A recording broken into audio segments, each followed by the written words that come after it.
de que cada órgano no se limita únicamente a la función que le corresponde y que por lo tanto la separación de funciones en cuanto a la atribución de las mismas es a órganos diferenciados de manera imperfecta.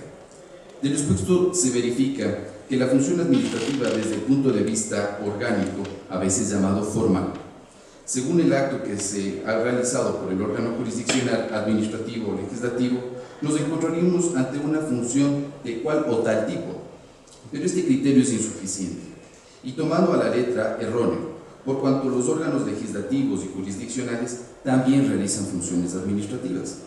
Desde el punto de vista material o sustancial, es decir, atendiendo a la naturaleza interna de los actos mismos, los actos legislativos que establecen las reglas de conducta humana en forma general e imperativa, o sea, son actos legislativos que crean normas o reglas de derecho.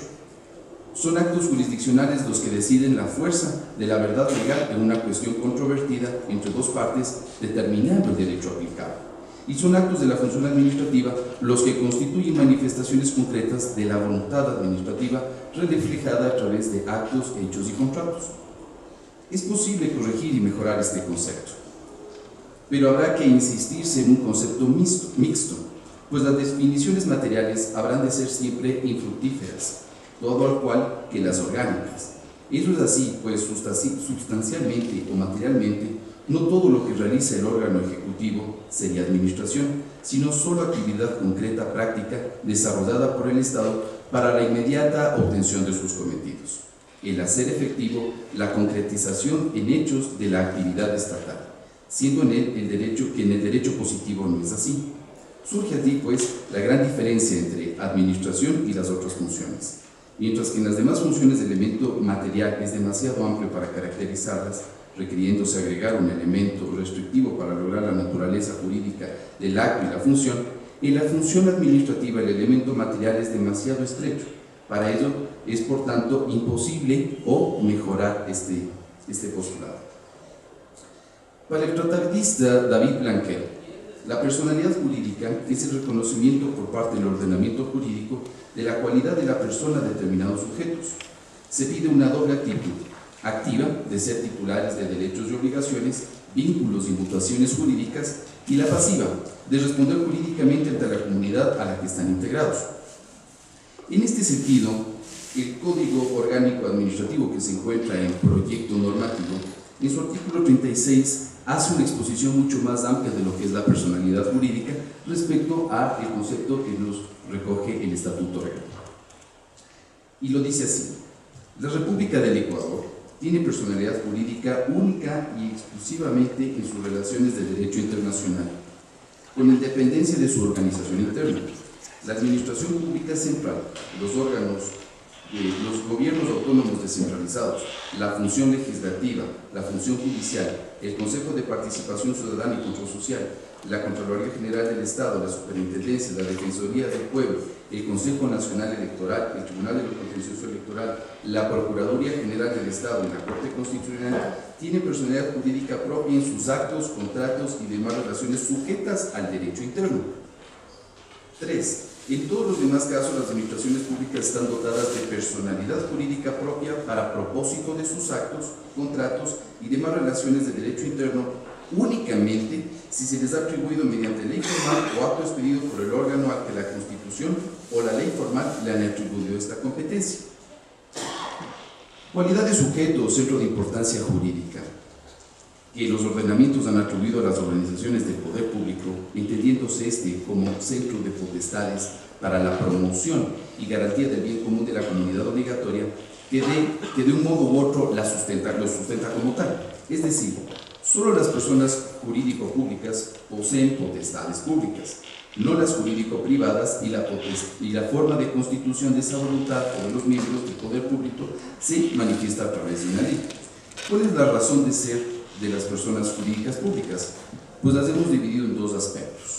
Primero, porque a través de su personificación jurídica pública, los actos de las personas físicas que suponen el ejercicio de potestades públicas se van a poder imputar a un centro de actuación diferenciado como ente público. Y dos, sirve de instrumento de determinación y diferenciación de los distintos poderes públicos y, por tanto, de las administraciones públicas. Es importante mencionar que el concepto impuesto por el proyecto normativo desarrolla de manera mucho más eficaz el alcance de la personalidad de los órganos de la administración pública, y así como caracterizar la personalidad única del Estado frente a las relaciones de derecho externo. Es decir, se caracteriza el órgano integral del cual se descomponen las demás organizaciones del Estado.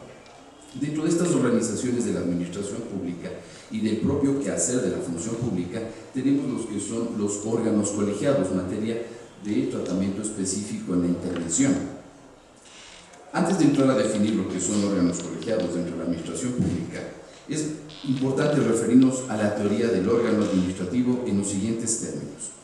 El concepto de órgano constituye el punto de arranque de toda teoría jurídica, de la organización pública como tal.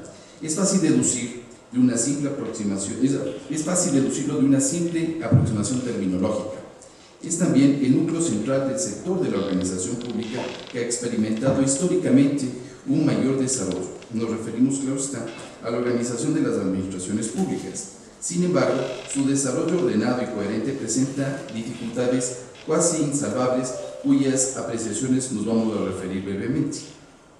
La primera dificultad inherente a la teoría del órgano radica en su escasa madurez. Su construcción jurídica solo se inicia en la dogmática alemana a finales del siglo XIX y su desarrollo se ha entorpecido por la mentalidad relacional y bilaterista del derecho, a la que es inherente la negociación de toda relevancia jurídica de los aspectos organizativos y estructurales del ordenamiento jurídico como tal. Esta dificultad se suma a una segunda, derivada de la aceptación generalizada que experimenta el concepto en los primeros 30 años del siglo pasado. Su utilización por el derecho constitucional, el derecho internacional, el derecho e incluso privado, principalmente a través del derecho societario y mercantil, donde se estructura la empresa como un ente ineludible de un órgano como tal. Ante esta perspectiva, la actitud que me parece más aconsejable es la de formular una exposición comprensiva, que persiga lograr un punto de acuerdo mínimo entre múltiples exposiciones, más que construir una tesis original, pretendidamente novedosa entre tantas otras olvidadas, y todo ello con una atención constante a los datos que nos proporciona el derecho positivo vigente entre nosotros. A tal efecto, es importante manifestar que el proyecto normativo administrativo recoge con mayor solvencia y entendimiento los conceptos fundamentales de la teoría del órgano administrativo. Al referirnos a los órganos colegiados, diremos que se llama colegiado a un órgano cuando está integrado por varias personas físicas que se encuentran en un plano que podríamos decir horizontal, de forma que sea una manifestación ideológica de voluntad o de juicio colectivamente expresada por todas estas personas, las que se considera la manifestación como tal del órgano. Es así que en el proyecto normativo que estamos tratando en estas jornadas, que es el Código Orgánico Administrativo, pretende definir y estructurar los órganos colegiados de la siguiente manera, y me voy a permitir la lectura de los artículos específicos. El artículo 42 nos dice que son órganos colegiados administrativos los integrados por 3 o más miembros, sean personas naturales o jurídicas, que han de concurrir simultáneamente en orden a la formación de la voluntad atribuible al órgano. 2. Los órganos colegiados pueden ser permanentes o temporales y ejercen las competencias que se les atribuyan por el acto de creación. Y el artículo 44, al hablarnos de la organización, dice que el órgano colegiado se debe designar un presidente, un vicepresidente y un secretario. A falta de previsión expresa de la disposición en la creación del órgano, los órganos indicados son elegidos por el propio órgano colegiado entre sus integrantes y por mayoría absoluta de votos. En la segunda disposición vemos que hay una similitud evidente respecto a lo que ya nos manifiesta el estatuto. El análisis del régimen jurídico de los órganos administrativos, una vez sentadas sus bases conceptuales, debe comprender un doble aspecto: el aspecto estructural o estático, y cuyo contenido radica en el examen del elemento subjetivo y objetivo que lo integran, esto es, las personas o titulares del órgano y sus funciones. El siguiente se analiza el aspecto funcional o dinámico de sus facetas, de las facetas propias de constitución del órgano, es decir, la potestad organizativa que tiene, y el régimen de imputación de sus actividades a las personas que lo integran. Esta estructura primaria y tangible del órgano colegiado, que se encuentra determinada en sus integrantes, es decir, en las personas físicas a las que se les confiere el ejercicio determinado de unas de funciones públicas que constituyen el acervo competencial. El otorgamiento de la titularidad de estas funciones lo que pone en marcha es el mecanismo de imputación, la voluntad y los actos de la persona deriven en su voluntad y los actos del ente público en medida de que desarrolla sus funciones por las cuales ha sido investido. Dada la trascendencia jurídica de la imputación, es lógico que el ordenamiento jurídico atribuya al acto de asunción de tales funciones públicas una formalidad, incluso una solemnidad singular. La adquisición de la calidad integrante del órgano tiene siempre lugar en los sistemas jurídicos contemporáneos mediante un acto o procedimiento formalizado al que se denomina por lo general investidura, designación o nombramiento.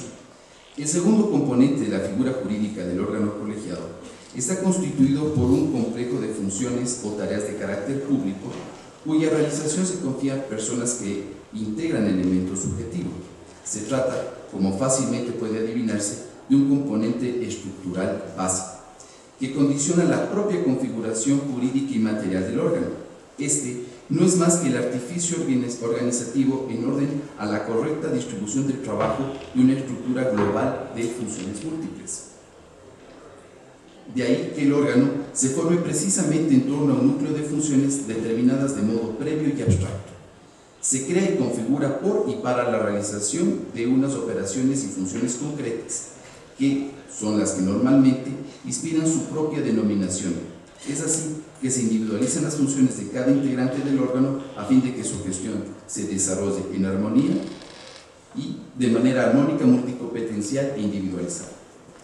Finalmente, el régimen del funcionamiento del órgano colegiado es aquel que suele merecer mayor análisis y una atención preferente por parte de la legislación positiva en cuanto afecta al procedimiento de formación de la voluntad u opinión del órgano.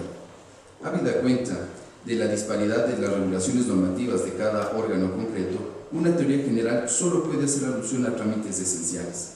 El primero y fundamental es el de la convocatoria y fijación del orden del día, normalmente confiados al presidente y cuya ausencia o inobservancia podría determinar la nulidad de los acuerdos que se adopten, salvo en los casos supuestos de quórum universal o integral, o de declaración de urgencia por mayoría reforzada. El segundo trámite, la deliberación, reúne características diferenciadamente y profundamente acusadas según la diversa naturaleza de los órganos, siendo la regla común el reconocimiento amplio de la dirección de los debates a favor del presidente.